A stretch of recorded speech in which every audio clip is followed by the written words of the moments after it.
Hey there, internet friends. Welcome to That D Plus Show. Class is in session for the only show from that nerdy site that lets you know what kind of quality to expect right from the name. I'm your host, Trevor Starkey, and each week we dive into a different Disney Plus offering and discuss its history, how it holds up today, and our general impressions of the thing. Joining me today, we have Frank Bazzani. How you doing, Frank? I'm doing good. Excellent, excellent. And Logan Wilkinson. How you doing, Logan? I'm prepped. I'm ready for the winter apocalypse that has descended upon us here in Austin. Yeah. I just checked before we recorded. It's 20 degrees outside right now. The wind chill makes it feel like 4. That is... So And it's only going to get worse. When I leave the Midwest, it finds a way to bring me back. But I can't complain too much because back home in Missouri, it's currently -5 with a wind chill of -27. So... It is currently 54 degrees here in Phoenix, so there you go. And that is probably on the colder side because we've had some like rain and stuff in the last week or so. But anyway, then perfect weather for this movie. Yes, today we're going to be talking, topical. as we have continued much like last week with the Santa Claus 3, we are continuing our run of Home Alone movies this week with Home Alone 3, our first deviation from the McAllister clan. That is what this one's going to be about. Before we dive in, though, a little bit of housekeeping. If you like the show, we would love it if you like, subscribe, rate, review, share the podcast with your friends, all that fun stuff. So yeah, Home Alone 3. Why do we pick it? Because it is December, and we have been doing this for the last couple of years. I will say, as I mentioned right before we started recording, this technically not a holiday movie, though. I mean, I guess maybe you could very broadly put it in as holiday, but like a holiday season. The movie takes It's place, a winter movie. Yeah, exactly. Yeah. The movie takes place early to mid-January. After Christmas, there's this one deviates from that element of the Home Alone formula as well. It was one of those things, like, I guess I didn't, like, when I was watching, I was like, oh yeah, I guess there is like a lack of Christmas themed booby traps this time around. Like there weren't ornaments and there weren't like Christmas lights or stuff like that. So yeah. But yes, our history lesson here. This movie was originally released December 12th, 1997. That is 7 years after the original Home Alone, which had come out November 16th, 1990, and 5 years after Home Alone 2, Lost in New York. So the Home Alone series had been dormant for 5 years at this point in time. I would have been, I would have been 12. So I was, like... would that be like 6th grade, 7th grade, something like that? Where is it again? Yeah, I guess. Yeah, I was 5. Probably 5th or 6th grade, probably for me. Other releases of the time. This was definitely like that's a bubble of time. Starship Troopers came out November 7th. Anastasia, the animated Anastasia, came out November 21st. Flubber was November 26th. Hell yeah, it did. Good Will Hunting was December 5th. Home Alone 3 came out right alongside Scream 2, which for some reason, like Home Alone 3 feels so much older to me than Scream 2, but it's also probably because I was never really dialed into the Scream franchise. The week after this, we had the trio of Mouse Hunt, which for the longest time was the only VHS, and probably if I still had it, would be the only VHS that I personally owned. It was just like one of those things that for some reason a family member gave it to me, and it made the trip over to my apartment, and I had it for many, many years, even though I no longer had like a VCR. But I did have the Mouse Hunt VHS tape. But it also came out and got drowned out very immediately by Titanic, which would go on to be one of the biggest movies of all time, of course. And Tomorrow Never Dies, the second of the Pierce Brosnan James Bond movies, there on December 19th. It's a great movie. That is, I did get that right, Logan? that was the second Brosnan one? Yes. Yeah. Because What Are Enough is 3 and Die Another Day is 4. Yeah. There we go. It's a very It's good... also his... Yeah, go ahead, Frank. It's his second best Bond movie. There you go. I was just going to say, like doing that Bond show with Trevor, again, one of the things I talked about when we did it was like, it's always fun to go back and do like a giant rewatch because invariably your rankings shift and movies you didn't used to like will jump up a lot. Some movies will fall a lot. And Tomorrow Never Dies is like one of the biggest beneficiaries of rewatching all the Bond movies when we did that Bond show. It's a great movie. It's a ton of fun. Michelle Yeoh is fantastic in it. Pierce Brosnan looks so good in that movie. Yeah, it's a great one. Yep. On Christmas Day, we had As Good as It Gets with what was that? Helen Hunt and Jack Nicholson. He won an Oscar for it too. Yeah. And Greg Kinnear, I think, right? Yes. Yep. Here's another one coming along in January of 1998, January 16th. Another movie that just feels so much older, I guess, to me. Half Baked. Yeah. So realizing that it was in 1998. I mean, it's still an old movie really by this point in time, but it's definitely one of those, I remember that just being a staple of Comedy Central when I was growing up. So yeah, that's definitely true. It still is. They still play that all the time. Oh, I don't doubt that at all. And then January 23rd, Spice World, in the era of the Spice Girls movie. It's funny, out of all of the movies on that list, even counting Tomorrow Never Dies, Spice World is probably the movie that I've seen at least pieces of the most, because my sister was massively into Spice Girls, on a level that me and James Bond or Star Wars kind of thing, and maybe even more, in that brief 2-year window. Mm-hmm. And so I think she conservatively watched that movie 50 times. It was just always on. She'd come home from school and just put in Spice World. So I've seen the movie a lot. I am just as you say that, I'm realizing I distinctly was in 7th grade when Titanic came out. So yeah, that's what I would have been in here. Titanic, of that, I've probably seen that once or twice. But one of my first serious girlfriends in college had seen it 21 right. I remember you telling this story. in theaters. It's been crazy. Yeah. Some absurd amount. And she was just a diehard fan. She had a prop an authorized prop napkin from the movie. She's just a huge Titanic fan. And that's a long movie too. Can you imagine watching that much? I gave her crap for that. I was like, that means you spent 54 hours in the movie theater. No, more than that. 60 more than that. 63. That was back. Titanic was one of those 2 VHS tape runs back in the day, right? Yeah. Yeah. I don't think I saw it in theaters. I don't think I saw it until it was the 2 VHS tape that we had. I definitely saw VHS. I watched it on cable, and it was even longer because it had commercials. Oh God, the commercials! It takes a 5-hour cable movie. All the commercials, yeah. But also they cut out the boobs, so that's true. There's your trade-off. Home Alone 3 here has a runtime of 1 hour and 42 minutes. In the 20th Century Fox timeline of movies, because this does fall under that banner, we had Turbo, a Power Rangers movie that had come out March 28th of that year.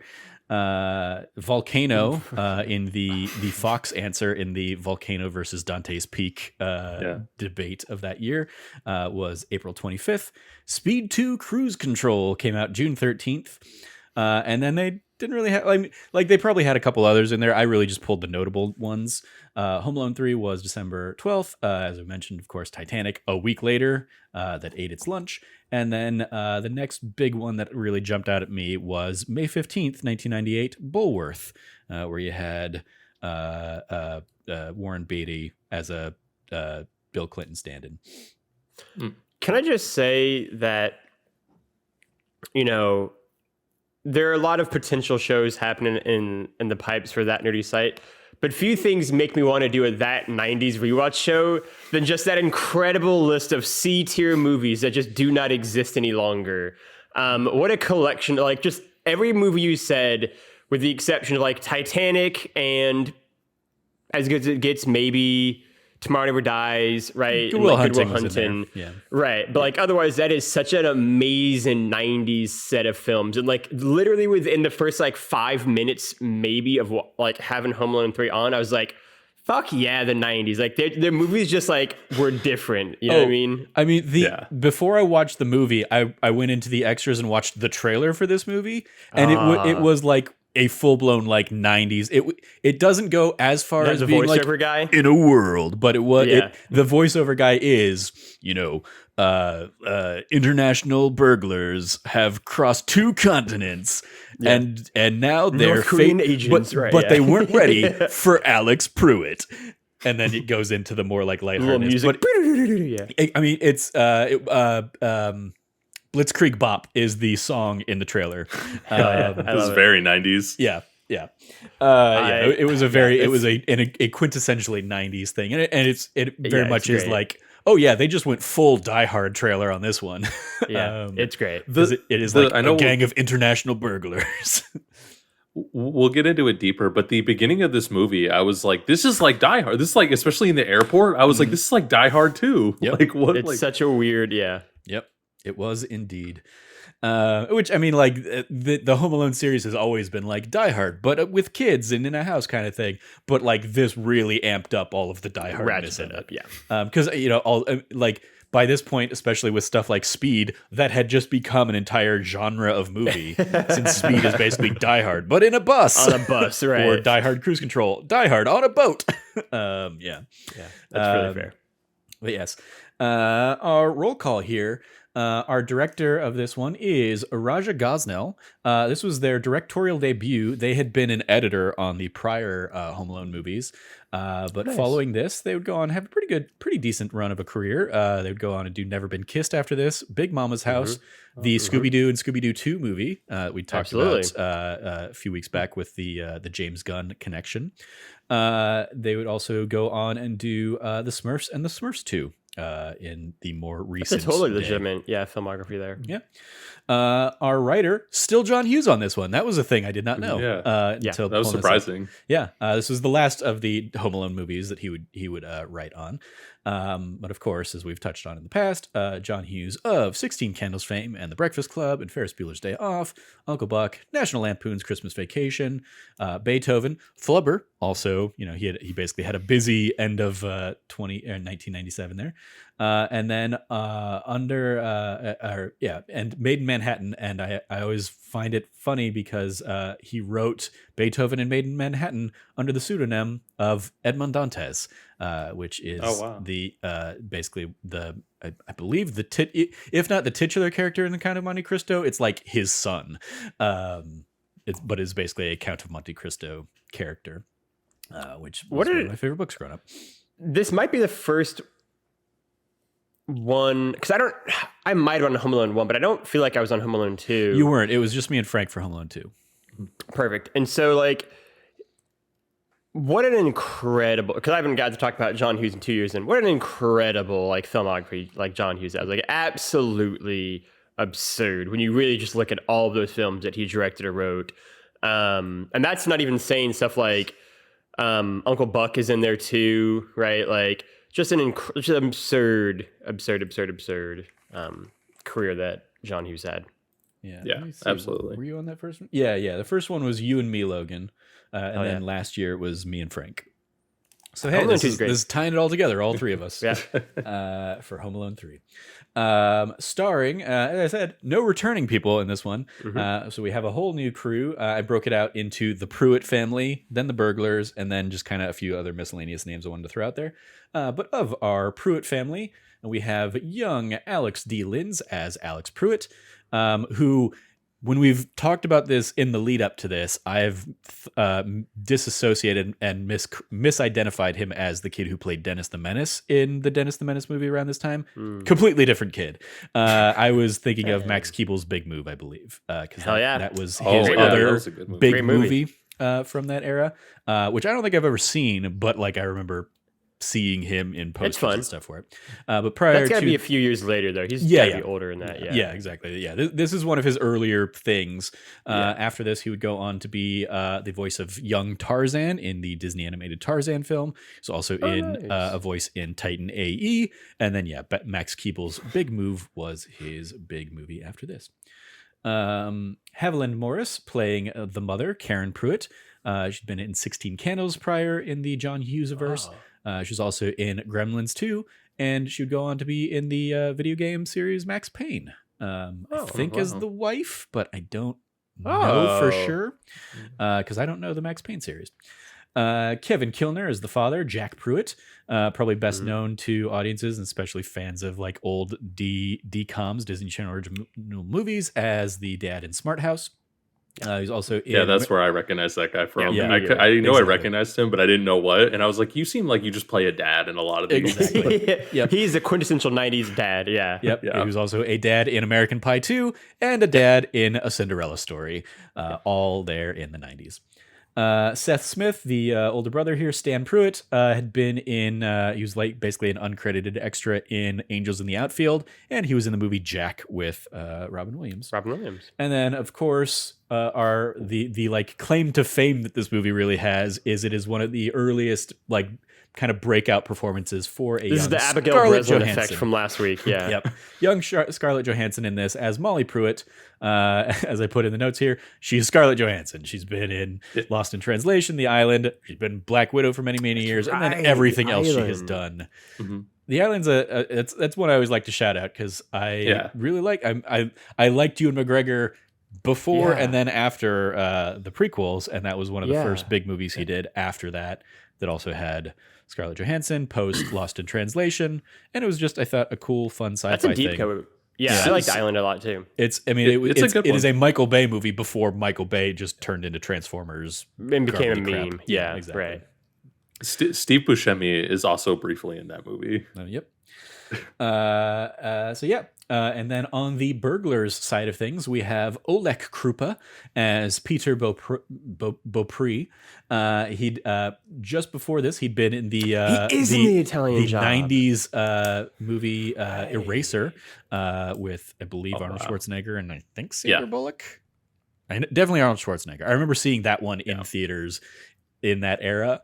And the thing that I will always sit with Eraser was like there was basically a nail grenade in there, where basically they made like a dirty bomb, but with nails, and it explodes and just like nails go through some guy's hand or whatever. And I'm like, oh god, traumatized me as a young kid. Oh yes, go ahead, Frank. That's right. It's random, but I watched that movie earlier this year. It's just on Netflix or something, and I was just like. It is probably one of the most 90s movies. It's like that and The Net are basically like, all right, we're going to make a sci-fi action movie about the internet before The Matrix. We know what the internet do it was. Right, yeah. But yes, Oleg Krupa would go on to be in The Italian Job. And then more recently, Burn After Reading. He was also in a few episodes of Iron Fist, and he was like the German chancellor in The Fate of the Furious or some like, non-named character, but he was in The Fate of the Furious. Rhea Kielstedt, we'll say, is Alice Ribbons. She was in Deep Impact. She was going to be in Dexter. She was in the Heroes reboot series, Heroes Reborn. And she has played in the recent Call of Duty Modern Warfare and Modern Warfare 2 remakes. She's been playing the role of Kate Laswell. And she was also the fourth sister in the recent Obi-Wan Kenobi series, which is basically like the Inquisitor that like is there, but doesn't talk that much. But yeah, she was the fourth sister there. Lenny Van Dolen playing Burton Jernigan. Had been in multiple miscellaneous projects, kind of one of those, routinely working character actors between 1981 and he passed away earlier here in 2022 around July, I believe. But he'd been in things like Twin Peaks, episode of Psych, episode of The Orville, and then he was like miscellaneous voices in Red Dead Redemption 2. And the last of our burglars, David Thornton as Earl Unger, Mr. Unger, another one who's been in miscellaneous projects going back to 1983, including the movies John Q, The Notebook, and the TV series Homeland. And then a few miscellaneous final ones, just because of her prominence in the role. I wanted to give a shout out to Marion Seldes as Mrs. Hess, who's in a number of projects, basically 60-year career going from 1951 to 2011, including projects like The Haunting, Mona Lisa Smile, and Leatherheads. We have Neil Flynn as Police Officer Number 1, basically reprising the role that he'd played in The Fugitive as police officer, which then would get poked fun at in The Scrubs, where he, of course, played the janitor. And then he was also the dad in Mean Girls, Katie's dad, and he also had a a second long-running sitcom that I never really watched, but shout out to The Middle, where he kind of had the lead role in that. So yeah, shout out to Neil Flynn. Always fun seeing him pop up in things. Always. Yeah, he's great. And then lastly, just because of the prominence of this role, I wanted to give a shout out to Darren T. Nouse as the voice of the parrot. This is his acting debut, but he would also go on be a voice actor in a few other things, including the voice of the young Joe Young baby or gorilla rather, in Mighty Joe Young.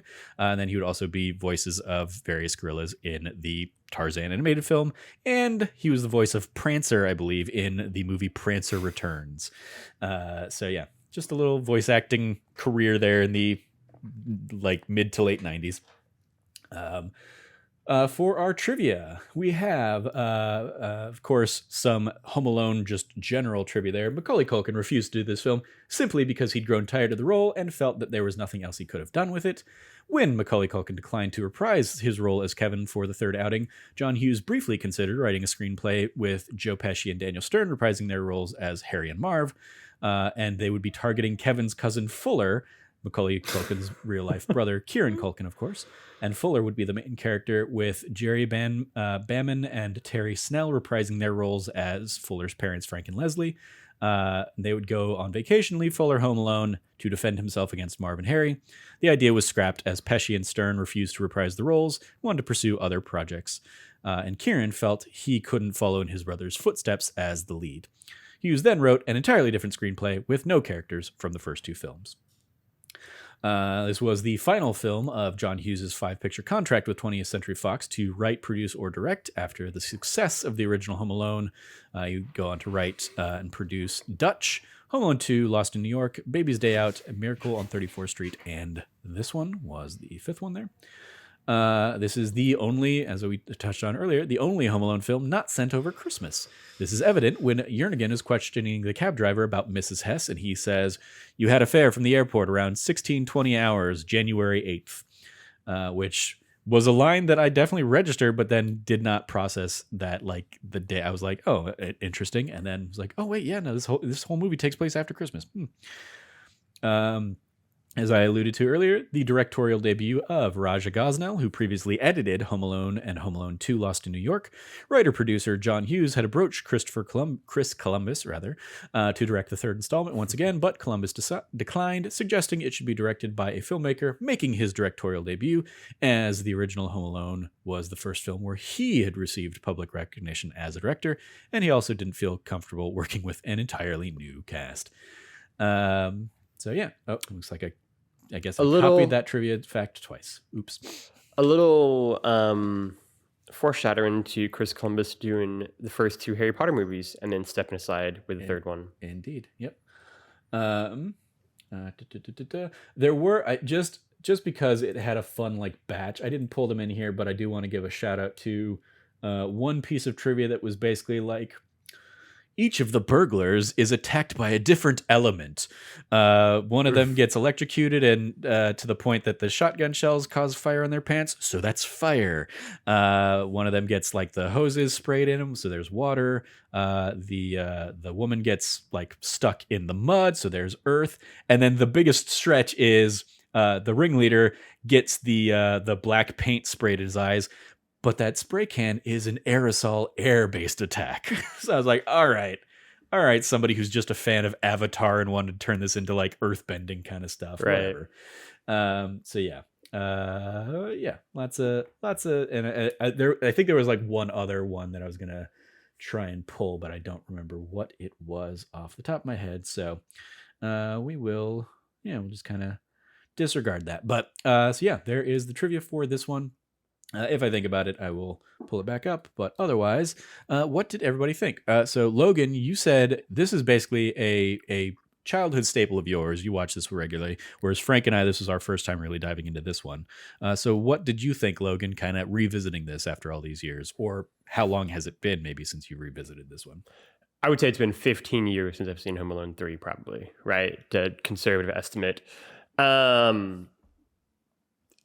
mean, it's not as good as Home Alone 1 and 2, right? But I think, like with so much, you sort of have to grade it on a curve, right? I mean, those are two really genuinely great, like classic films, that Home Alone 1 in particular, like I think is sort of like very like Back to the Future, like that's just like a perfect movie kind of thing. And Home Alone 2 is also really great. And in some ways has like more heart to it, maybe even. And this movie doesn't really go for any of that. It's not really concerned about like the emotional beats of Home Alone 1 and 2 that they really hit really well, I think, with both kind of the old man neighbor and the bird lady from Home Alone 2. It has really no emotion or heart to it for the most part. It's just sort of like very generic, like the mom is excited to see him at the end, and his, brother and sister understand the kind of kid he is now. But like no real emotion to it. He does save Mrs. Hess and kind of turns a leaf in their relationship. Whatever. Like, yeah, it doesn't work in the same way. They want it to be that, but it doesn't work. Yeah. That was another one of the trivia beats is like, this is the one movie that it's not like the old mysterious stranger saving the kid. It's in this time out the kid saves the old lady. And like it's fine in that regard, but like this one definitely, I think, plays it for laughs the most, right? And this is the most like kind of slapsticky comedy of the three, I think, without kind of like that emotional depth to it. But it's still fun. I mean, I think, right? Like, I think it benefits from us watching these once a year, right? Like, if we watch these maybe like Home Alone 1, 2, and 3 kind of in back-to-back weeks, maybe I'd feel different. But I mean, I think it's still an enjoyable enough movie, right? And maybe that part of that is like knowing what's going to come a year from now, right? With Home Alone 4, where I think it really starts to kind of, the wheels start to fall off a little bit. But, to me, it is kind of the beginning of like the slow slope down, but it's fun. It's goofy. It's silly. It's definitely cheesier. It definitely feels like a late 90s movie in ways that are both really fun and maybe not as good. And I mean, you both already touched on the beginning of the movies, like Die Hard aspects of it. For me, it was super strange, right? Like, I didn't even think of Die Hard when I watched it. I was just sort of like, the first one is about burglars trying to steal stuff on Christmas because no one's home. That makes sense. The second one, essentially the same idea, but also like a bit of a revenge plot. Okay, sure. And then this one involves like North Korean nuclear secrets and like all these other and I'm just like, this is like way more than I need from a Home Alone movie. So I had the same reaction when I saw Written by John Hughes. Is like, oh damn, John, he went off on this one. Apparently he couldn't get Macaulay Culkin. Was like, we're going a whole other direction. It's fine though. It's fun. We'll get into like favorite moments and the trip moments later on, but I definitely did not hate my time with it. And for both Santa Claus 3 and Home Alone 3, I will say I'm pretty surprised, pretty pleasantly happy with both movies. Okay. Frank, how about you? I think I kind of feel a little bit similar because like I had never seen this before, but it's like, it's fine. Like I definitely don't like it as much as the other two, but I think the other two are like my favorite holiday movies of like all time. And I think they're like amazing. And it's also but the movie also like just retreads some like similar territory in a lot of ways, and then even reuses some like of the same stunts, like when he hits them with the weight out the window. And I was like, oh, that's exactly the same as when he hits them with the weight when they're going up the stairs. Like, but it still does things to try to be like different and try to be creative. And sometimes I think it has like clever ideas or like clever kind of spins on things. But I think I would probably even like it more if I wasn't just in my head comparing it to the other like Home Alone all the time, especially because it's like, and this isn't even against like the actors, but it's like, I'm like, oh, I don't like the mom as much as I like the mom in Home Alone. And I don't think the brother's as good as like a shitty older brother as Buzz is, because Buzz is like perfect at that. And then I don't like Alex as much as Macaulay Culkin, but like, we'll get into that in a second here. Yeah. And it's just a lot of that. And even when they kind of reuse some of the same like ideas and just kind of retread that same territory, but just don't do it necessarily as well. Because kind of going to what you brought up about the volcano earlier too, I'm like, this, if you would have told me that this is somebody who was just doing like a Home Alone style movie at the same time, like it was a different studio or something that was like, hey, Home Alone's really popular, let's just do that. Like I would be like, oh yeah, that makes sense. But to Logan's kind of point too, is like, this is not nearly as bad as it could have been, especially for like Home Alone 3. And I have only seen a couple random scenes of this like on TV, and because even when it started, I was like, oh yeah, this is the one with like the secret agents. Like I vaguely remember this, but it's not as like bad as it definitely could be. And honestly, I think part of the bigger thing too is like a lot of the movie in the beginning, I don't think is super funny, and I think it even gets kind of boring a little bit. But towards the end, when they're really going through a lot of some of the more like actiony things, or a lot of even some of the slapstick thing, it kind of got me with a couple of the jokes like towards the end. But for when you get to the point where I'm like, we're like an hour in and they're finally breaking into the house, and I'm just like, wow, they really like stretched this out for like somebody was like, we need to hit some kind of like longer runtime. Yeah, I mean if you go back and watch the first, like there's a lot of setup in the first one, especially where it is like, here's all the things Kevin is doing while he's home alone before the burglars come in, and the burglar stuff in both movies is really basically like that's the third act showcase, and that just kind of continues here too. This is my first time really watching this as well. And I've remembered which other trivia thing I wanted to pull, so I will kind of segue me into talking about that with a rare positive review came from the Chicago film critic Roger Ebert, who called it the best of all the Home Alone films. Oh my God. And that it was far better than the first one. It was also the only Home Alone movie he liked, since he gave the first two negative reviews. Gene Siskel nearly fell off his chair in disbelief at this remark. And Ebert's review appears on the front cover of the VHS and DVD releases of this movie. Basically, like Ebert really liked this better than the other two. And I don't like fall into that camp, having my entire life been it's not Macaulay Culkin, so it's inevitably going to be, a big step down. It was not nearly the big step down I was anticipating. It definitely really like reinforces the formula that they've just kind of like identified for the Home Alone stuff. And to kind of your point there, Frank, they're like pretty much every character kind of feels like the budget version of Catherine O'Hara or so-and-so or so. But like at the same point, like I like and recognize the dad from this better than I like the dad from the other one. Like the dad in the other movies is kind of like a forgettable character. This one at least has that fun scene with like he's forgetting his pants. Oops. Yeah. And then I think the comparison of like Buzz as like the shitty older brother is more so really being put on Scarlett Johansson's character, because she has like really a lot more of the like even like her first thing of being like he sat on his Winky again or whatever. Like they kind of split that role for this one in a way they probably didn't need to, but I also very much appreciate that this is only a family of 3 and not a family of 1 billion kids that most of them don't do anything and just exist.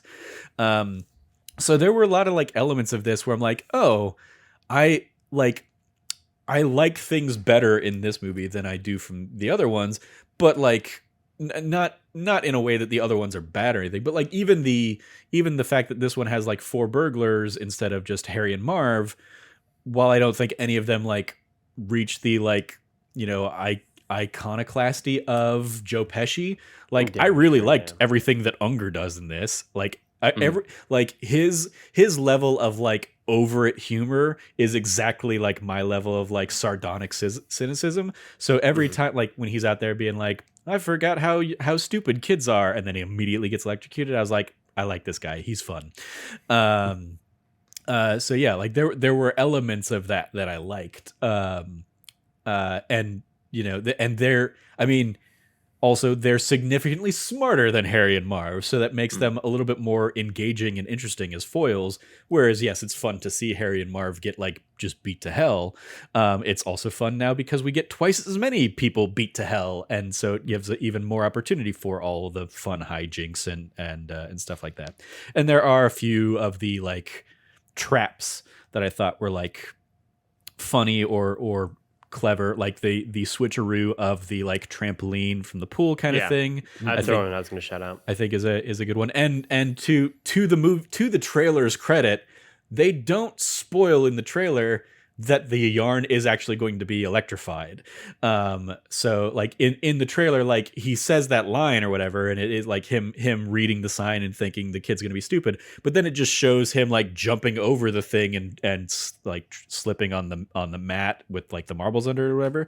So like the fact that he actually gets electrocuted in that was like a pleasant surprise for me. I'm like, oh, they're immediately killing these characters in a way that, like, you know, the first couple movies kind of ramp up to a little bit. And as far as like Alex himself, yeah, I mean, he's there's no way he's going to be a Macaulay Culkin, and that's like an impossible standard to set him up for, I think. But I didn't hate him by any means in this, and I think like I appreciated that. Like, instead of this movie, like what the first couple movies did of like, okay, they're going to give Macaulay Culkin a chance to, like, you know, be a kid alone in, you know, in you know, the big city, or, you know, going out and doing the shaving cream bits and stuff like that, or the aftershave bits. They don't repeat that beat so much as they like turn him into a Rear Window Jimmy Stewart character for the first act, where he's like taking the fact that he's got chickenpox and he's like spying on the neighbors and uncovering this plot. So like I appreciate that he's like a smart kid, even if he does end up ultimately then doing some dumb things. But yeah, like I was like, oh, okay, that's like enough of a tweak on the formula that I was like, okay, I'm bought in. I'm enjoying this definitely more than I thought I was going to be enjoying it. So yeah, especially I went in, I think much like Santa Claus 2 or 3 last week, I went in with like such low expectations of, well, the first two movies were such like staples of that point in time in my life, and I just never watched the thirds. That is very much kind of a same thing here of like, I don't ever need to watch this movie again, but I loved all of the 90s nostalgia that it gave me, even though it's a movie I never watched before. So I think those are kind of my broad thoughts on the thing. I think, go ahead, Logan. You know, yeah, I mean, I think you like the cast more than I like the cast, maybe. I think, you know, you used like the analogy of like, you know, it's the budget version of the cast, and I think that really struck me. Like a lot of them did just kind of feel like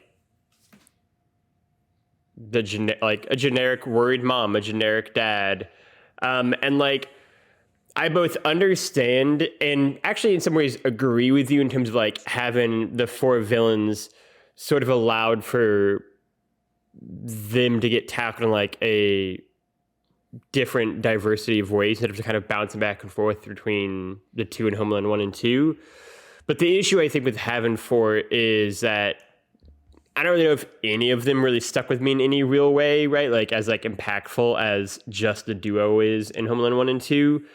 And yeah, I mean, Alex isn't Macaulay Culkin, right? It's like, and like, it is sort of the elephant in the room, but it's also that thing of like, it's so hard to like, I mean, we've arguably spent 30 years looking for a kid actor to replicate Macaulay Culkin. Like he's just like this like weird lightning in a bottle child actor who had just like so much charisma, right? Like that's just not normal, right? Like Alex is a good kid actor, right? But like he very much is like, oh yeah, like he's a kid actor and like he's good in this. Whereas Macaulay Culkin just like, I think had so much charm and so much like spark and magic to him.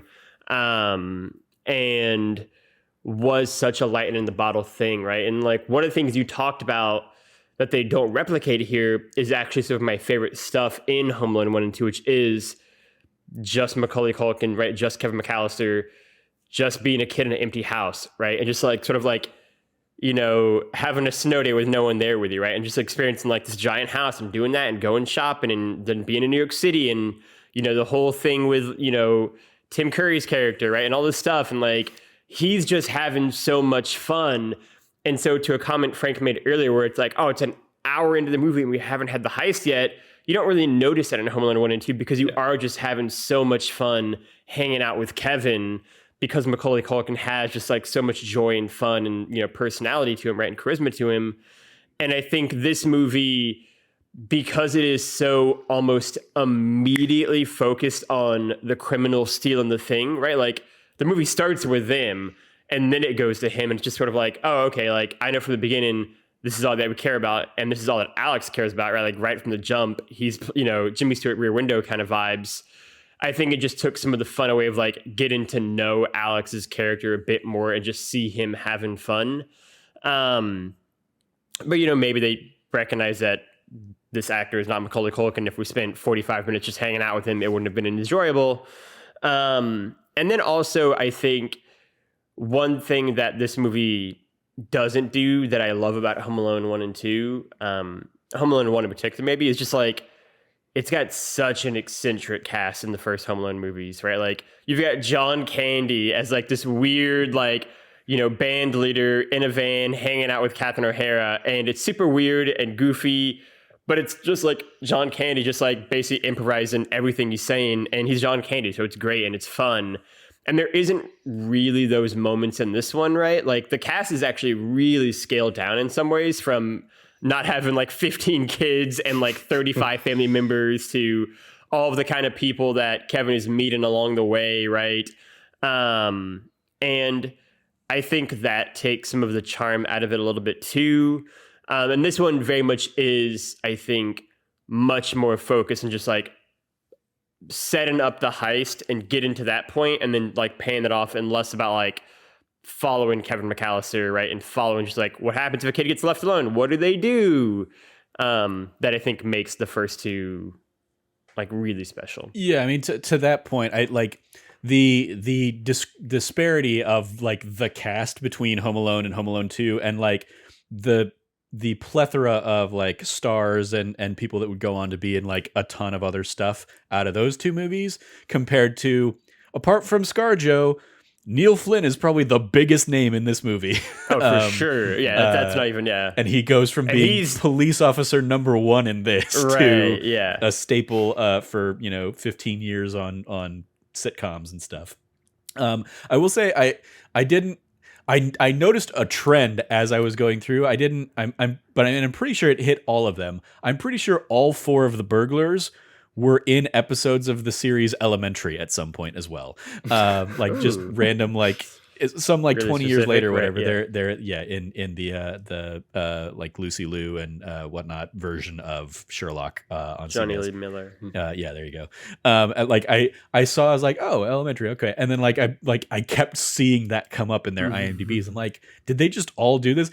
How wild would it be if it was like a reunion where like the four burglars from Home Alone 3 all came in and are, the suspects in Sherlock's next case or something? Pretty sure that's not what happened, but that was the headcanon I made as I was going through and creating this doc. Yeah. But yeah, like this clearly didn't have those like, oh, let's pull from John Hughes's Rolodex of fun, character famous actors friends he has, right, to come in to be like the FBI agent or whatever, like any of those other things. And yeah, like this definitely has a lack of star power to go along with it. In addition to also having to come up with like the whole new cast of characters, right. and like, yeah, Scarlett Johansson there, wildly the exception to the rule in this one. But yeah, like compared to like Tim Curry and Rob Schneider and it's like Donald Trump and shit from like Home Alone 2, and of course like John Candy from the first one. Catherine O'Hara, of course. Like it is definitely a step down, but again, like I think there, especially coming to this all these years later, there is an element of like, oh, I don't know these people, so I don't have any like predisposed, like I'm not putting anything on top of them as well. Like, if I grew up loving John Candy stuff and I see John Candy in a movie, it's like, oh, cool, it's John Candy there. Even there, like I don't remember the character's name, I remember John Candy. So like these characters, even though I'm never going to remember any of these characters' names either, because they're all just miscellaneous like Euro baddies or whatever, right? It was still like especially like the main bad guy and Unger, like both had like they were both like that guy kind of actors, whereas like I feel like I've seen them in things before, and even going through their credits, I'm like, maybe I've seen them in these things. I don't know, but like I probably recognize the main guy from Iron Fist because I did watch that show. But yeah, it's definitely I think a step down in terms of that cast. But because of that, I didn't know what to expect from them, and could be pleasantly surprised when they did, when they had their little bits and stuff like that. Yeah, go ahead. 'Cause I do agree with you a little bit there, especially with like the bad guys. Because I mean, of course, like I mean, it's not Harry and Marv, but I mean, like they do kind of get me a little bit towards the end, especially with I think it was the same guy that you like, Unger. Mhm. Because the bit that kind of got me with him is that like when they're all looking for the car in the beginning, and then he's like, "Hey, he's not in the bathroom" or whatever. Like, and then there's the other bit, like the thing that actually did make me laugh a bit is when he's like, he comes out of the kitchen like eating, and he's like, "Yeah, he's not in the kitchen." And I Yeah. love that, like he's just never looking for whatever they're trying to do. Yeah. Like, That- and yeah, then that was kind probably of one like of to my your favorite point, he's bits just too there. over all of it. Yeah. I was just saying that was one of my favorite bits too, of like him, like that he's one of those, in like Logan and I, we in a lot of that Bond show movies, we would talk about like characters that knew the kind of movie they were in. And he is, of that group of four, he is the one who most knows that he's supposed to be trying to play the Marv kind of, or the Harry character. No, Marv. He is Marv. He's the Daniel Stern type of like, he's there. He's not the mastermind. He's not the ringleader kind of thing, but he's there to be, to throw in some wisecracks, to kind of do his jokes. And then, yeah, like I could very easily see that just being like a thing that actor added into the moment of like, he was searching the kitchen, so he's going to pretend that he was eating something, or he, maybe he did grab food in there or something like that. So yeah, I appreciated those little flavors. Any favorite moments or anything there from you, Frank? That was one when he came out of the kitchen was definitely kind of one of mine. That was one of the ones that got me. And then one of the other things that did make me laugh a bit too, and this is such like not even that good of a joke, but it's the kind of thing where it got me a bit when they're in the pool and the cops come in and they're like, "Freeze!" Mhm. And those dudes are just like frozen there, and I'm just like, oh, whoever wrote that was like, oh, we got it. Like this Yeah. is this is a great joke. It's like I mean, it's dumb, but I also appreciate that. Again, I think the guy, I think Unger is the one who says, seriously, like, yeah. yeah, we're frozen. We get it. Ha ha ha. Yeah. Any of the booby traps that really worked for you? Yeah, I mean the trampoline probably is the best one, but I also did kind of like the when he gets his feet stuck in like the Mega Blocks Mhm. containers, and because for a second I'm just like a shout out to Mega Blocks, like, Yeah. and then when he like falls down the stairs, and it's like this super like slapsticky thing that is kind of crazy, where he even flips like end over end at some point or whatever, like, and but that like that bit too where his clothes just get destroyed and then they're all just like making comments about him. Mhm. And I'm just like that's definitely something that I think is kind of like one of the more funny like bits. Yeah, so one of the things that I did enjoy about the fact that he's not Home Alone, like in the Kevin McAllister sense, is that like he starts doing the booby trapping while his mom's still there. And so like I liked that he had to basically say, "Oh, let me get your coat," so he could fire the Yeah. trap of the like the boxing glove kind of thing. So like that was just another element of like, oh, this is a flavor we haven't seen in the other movies, because he never had to work around somebody else's schedule or anything like that. So like I appreciate that the movie kind of like there's obviously still a ton of stuff that he really couldn't have gotten away with if his mom is there and if the the brother and sister are there and stuff. But like, at least they had fun showing us like an example of how he had set something up to prepare, and then still had to kind of keep everything in mind. And I think a lot of that also stems from the fact that like, so like his whole like headquarters, his home base is the attic that nobody goes Yeah. up to, so he can just kind of set most of his stuff up there, but having those few little things Yeah. in the house. I did have an appreciation for that. Yeah. I do kind of agree with you there because I hadn't really thought about it in the context of just him setting things up while they're still there. But that actually surprised me as part of the movie that like the family doesn't like leave him there, and they are just like around. And even though he has this kind of excuse of like he's homesick and the kids are at school and the parents are constantly at work and the dad's like on a business trip. But I was like, oh, that's interesting that they're still like a part of the movie a little bit more, or even the fact of like they have to kind of work some of those things in like around them because it's just it is kind of a thing that differentiates it a little bit from the other ones of like because if beforehand if we would have placed bets I would have been like, yeah, well, they're just going to leave him there or whatever, right? Like that's just how these movies work. Yeah.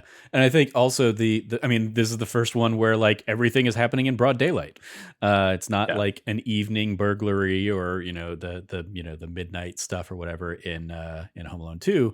It is like the burglars block off the road by like sawing out a street sign and putting up a fake mailbox and blocking a car there as if it is like a driveway or something like that to limit traffic down this road or whatever. So I thought that was an interesting kind of variation on this one, the fact that everything's happening in broad daylight and as they've established, nobody's home there during the day, so all of his stuff can happen without any neighbors really getting like thrown by the loop or anything like that.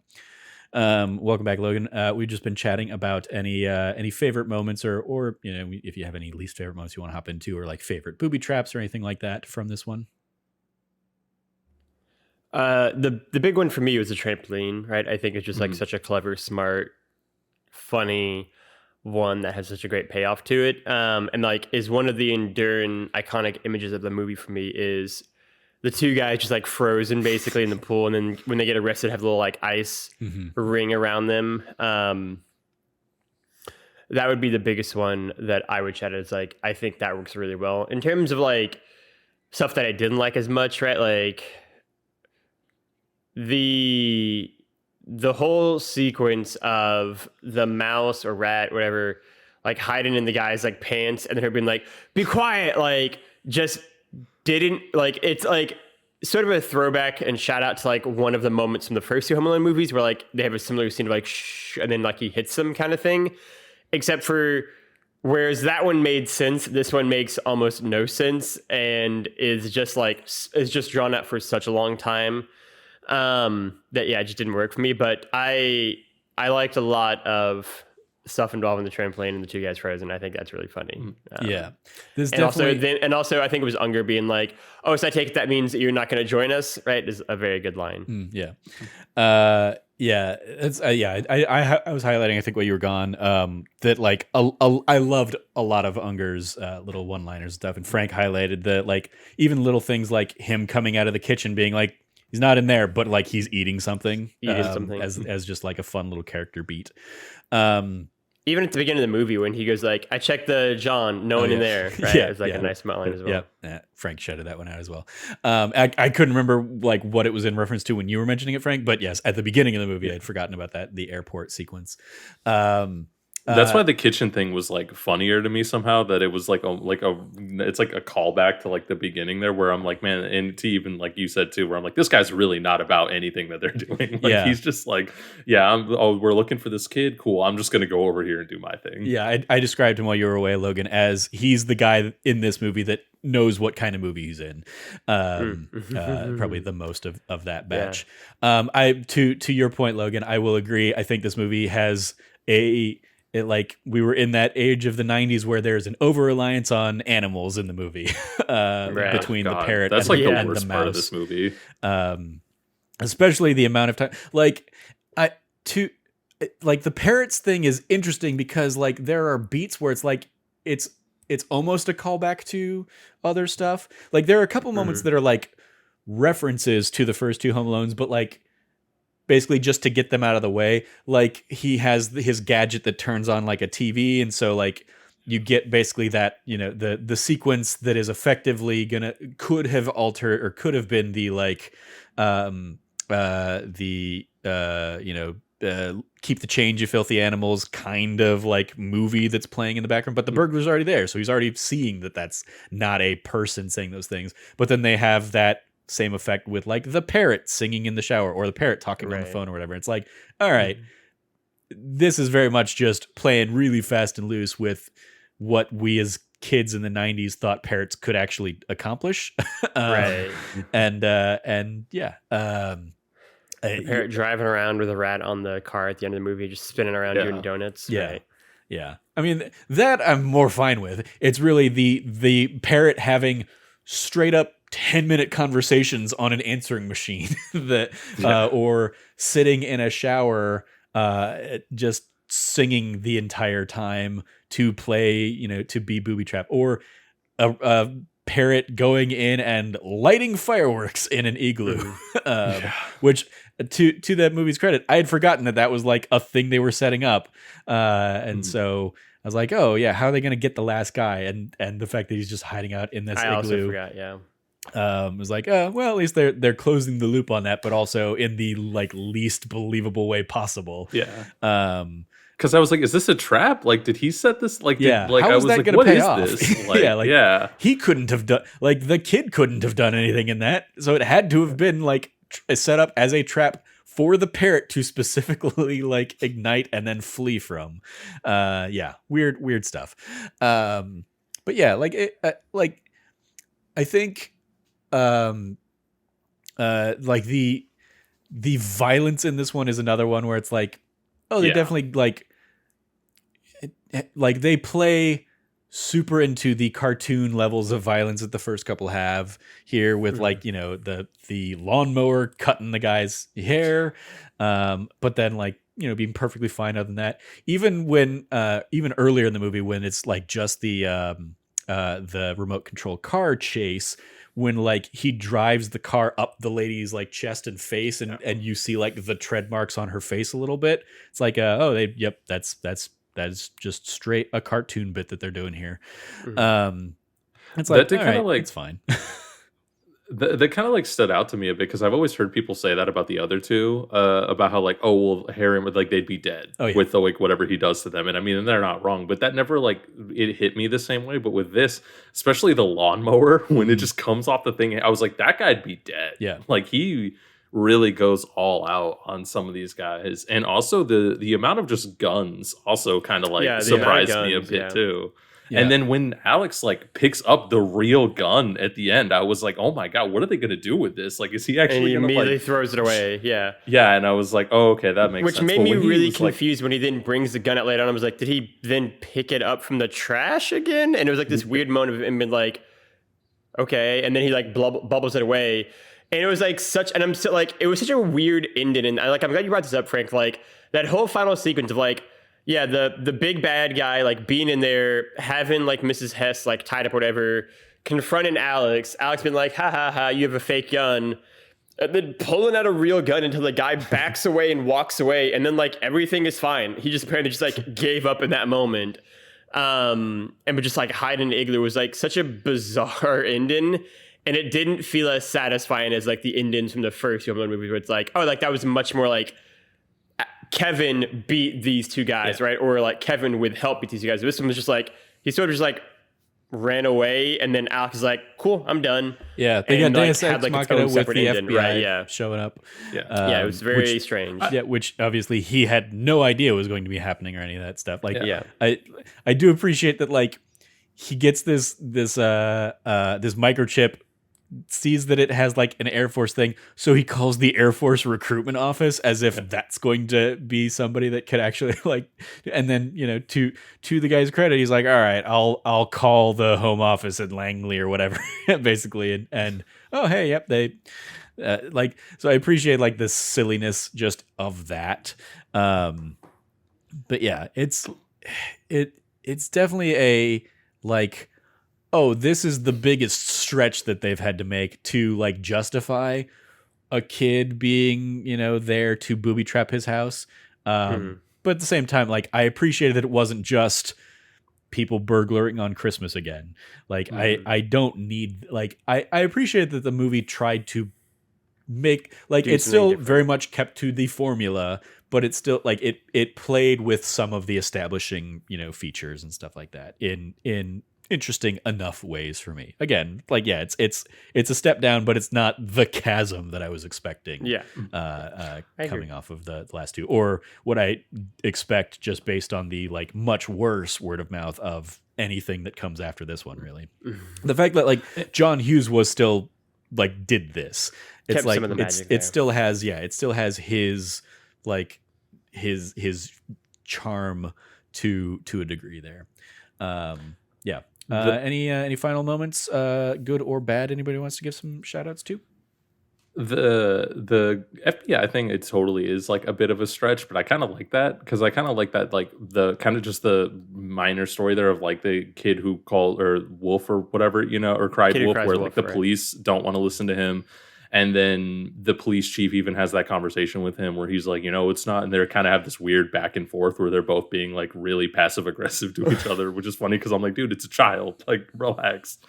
And then he's like, well, we want him to still call us if there is an emergency. And I'm just like, but that's what I like, that like he is kind of smart enough to be like, okay, well, like it's his Air Force, and like I'm assuming like it's like it's this number, but what number are you going to get? The recruitment office, like, and then it kind of goes up the chain to like something they're looking for, and like yeah, it is totally a stretch and like a movie thing, but I like the payoff at the end when they're at the school and the police chief is there too, and then they have that conversation with like, well, what's happening? And they're like, all right, well, there's these super secret agents, and they like, your son's in danger because he has this microchip, whatever. And everyone's just like, what? Like, and the look on the police chief's face was like really funny for me. Like his reaction of like, just like, oh wow, this is really serious, and this kid was actually right. Like, and it's just like everything, like when you really sit down and boil it out, and like it's just so funny to me about how like, yeah, this is insane. Mm-hmm.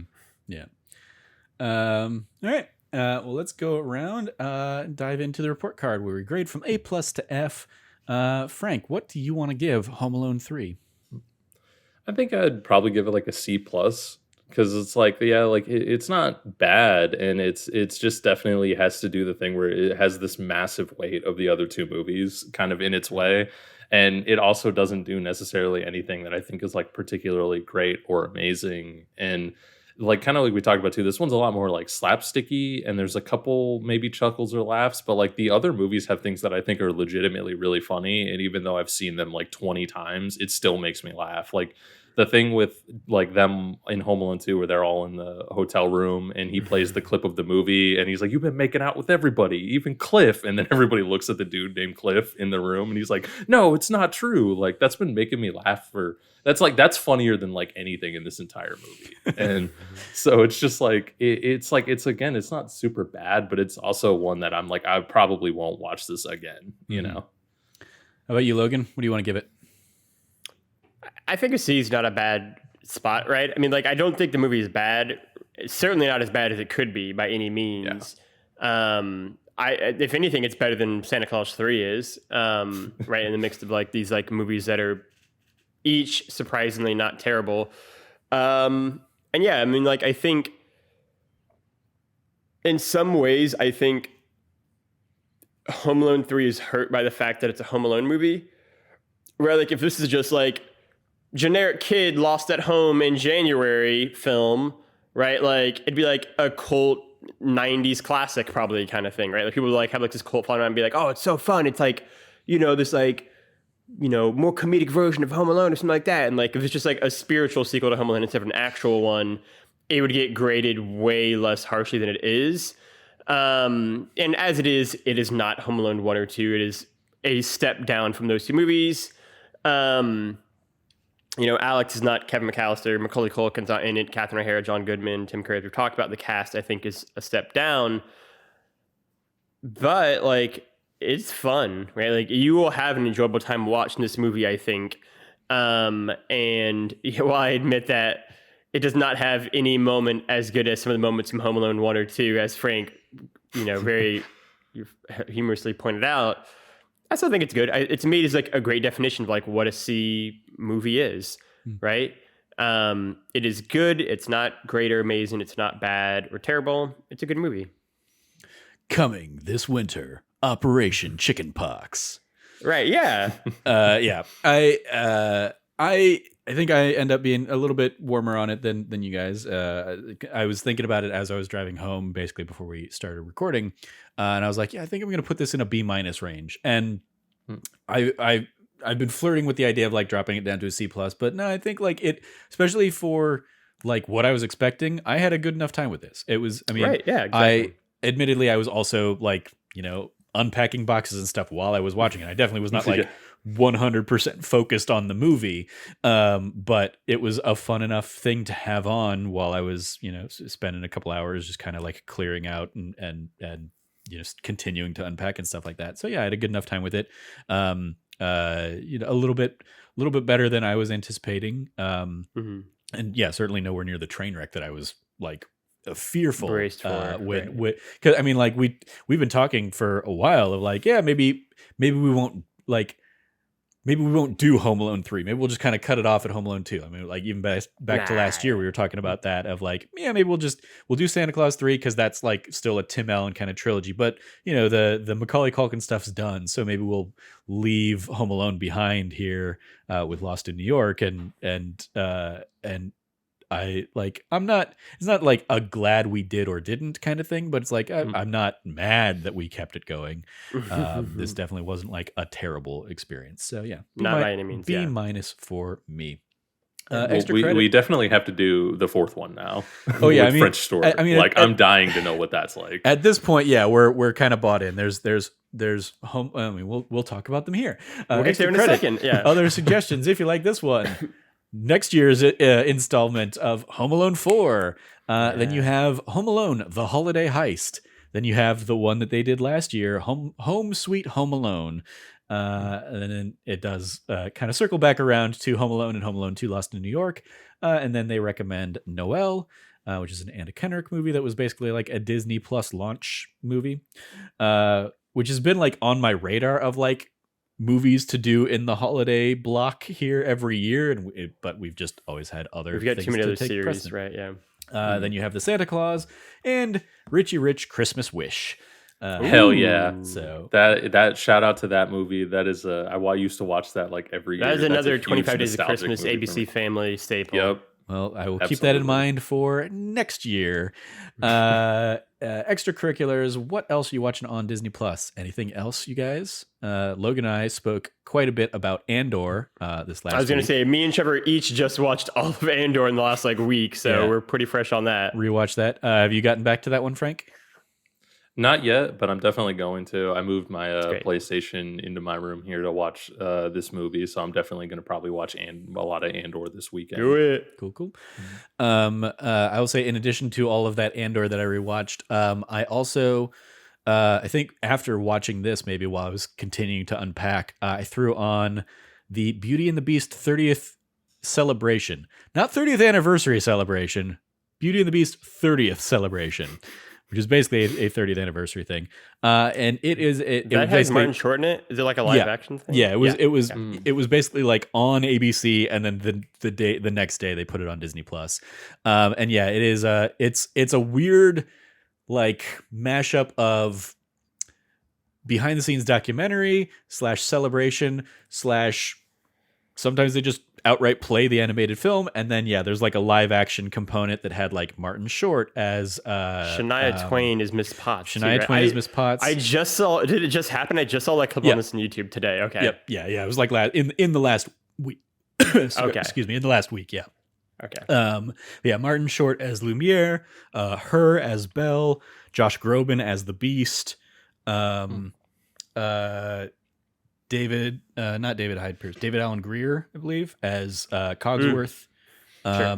Joshua Henry, who you will remember, Logan, as the main actor guy in Tick, Tick, Boom last year. He's Gaston. Nice.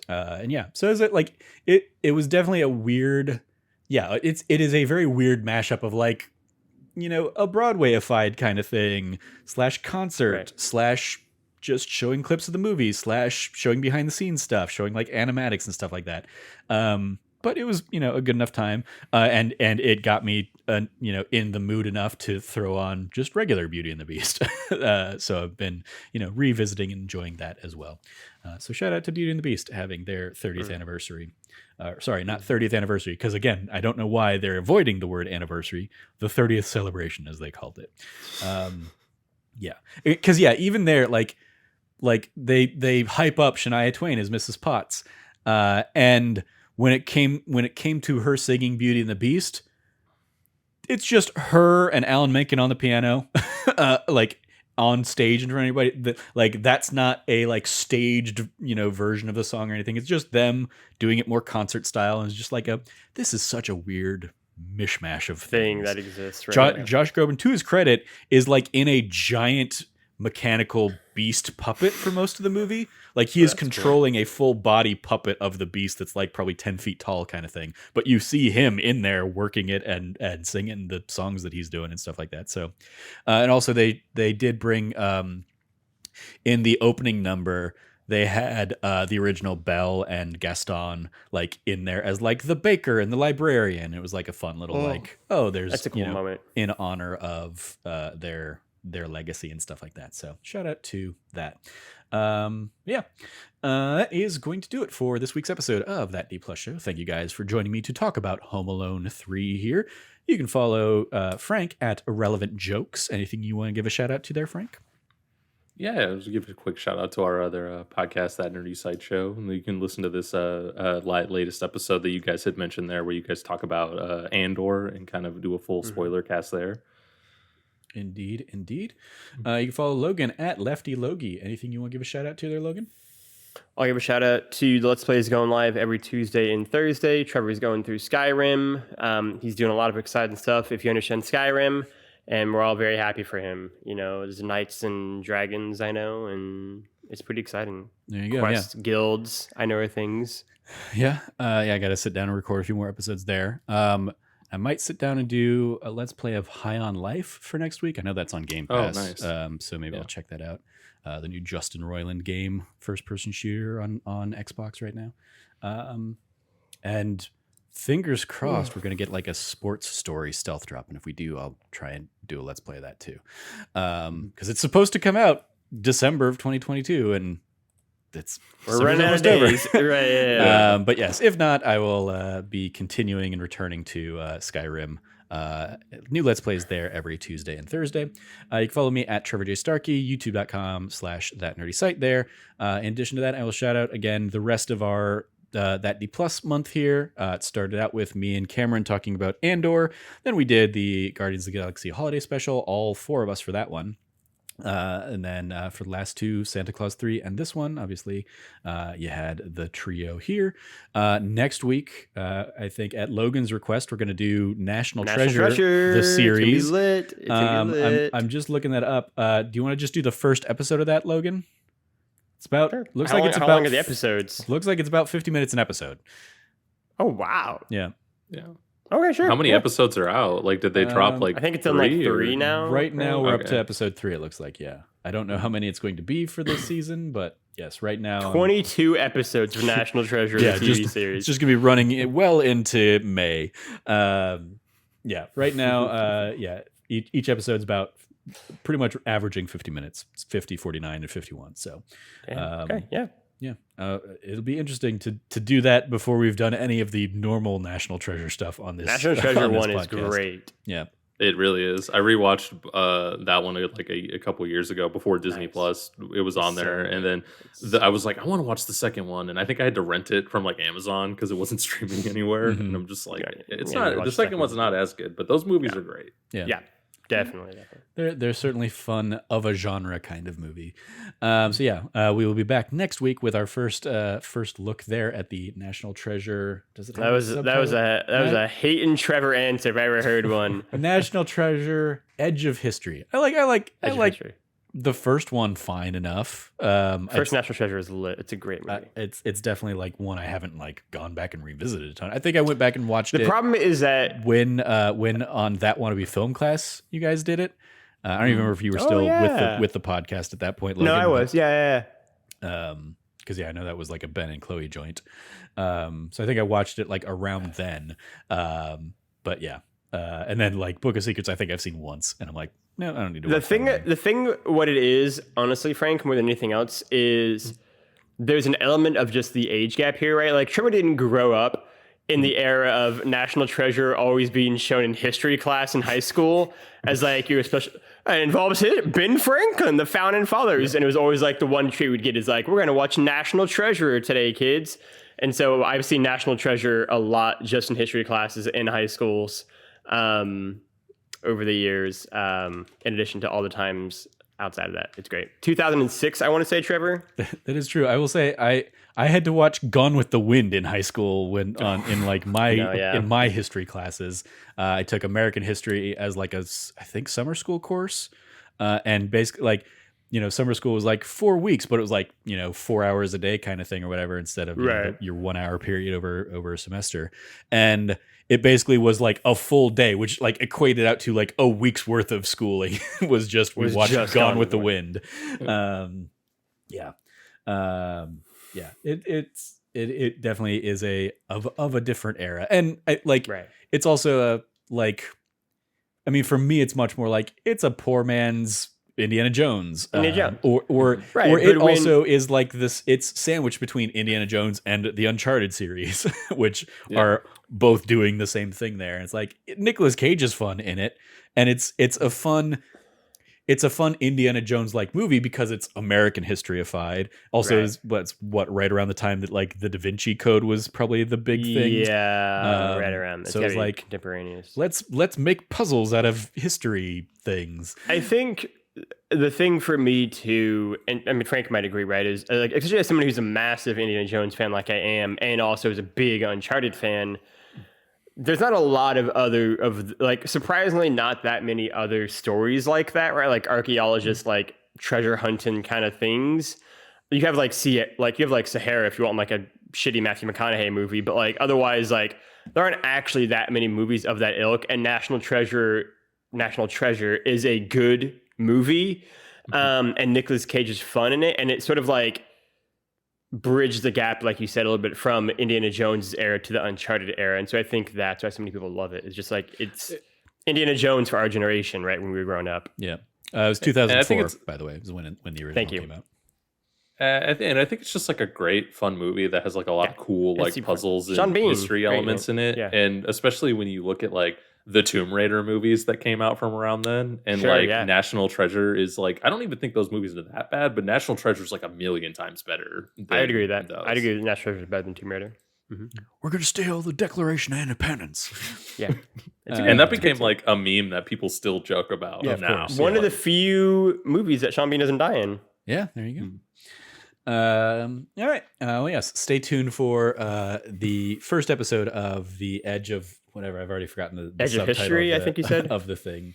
Edge of Tomorrow. Edge of something. Edge. It's got to be Edge of History. Edge of Tomorrow is its own movie, I think. Right? I was kidding. Yeah. Edge of History. National Treasure. Edge of History.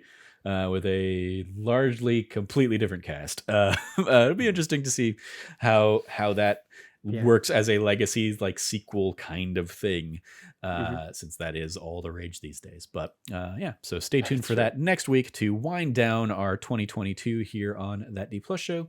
Once again, if you liked what you heard, please like, rate, review, subscribe, share the podcast with your friends, all that fun stuff. Thank you all for joining us. As always, stay nerdy, be good to each other, class dismissed, and happy holidays.